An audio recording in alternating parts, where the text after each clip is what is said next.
Druga razprava ima naslov 500 farožev do 78%, bilo za simpozij o Slovenski ljudski stranki napisano, mislim, da kakšnih 5 let nazaj.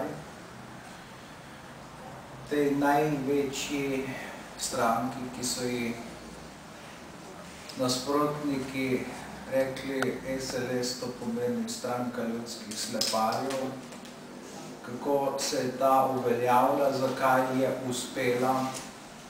Vse odgovor je preprost in meni se zdi zelo čudno, kako da ga zgodovinarji pri nas niso znali poiskati. Tukaj je 500 farožev in te je bilo treba samo politizirati, še napraviti nekaj več, kot so že sami po sebi bili.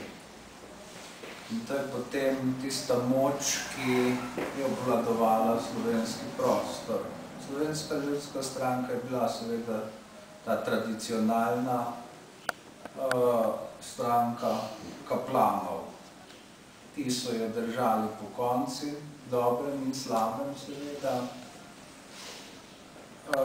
In Ivan Cankar je pač pisal o 500 farožih, 78% je pa zadnji volilni rezultat te stranke, leta 1938.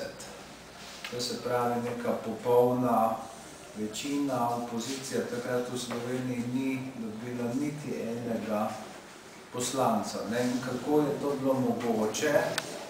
Mogoče v razmerah, ki so omogočale popolnoma ali pa vsaj večinoma popolnoma svobodno izbiro.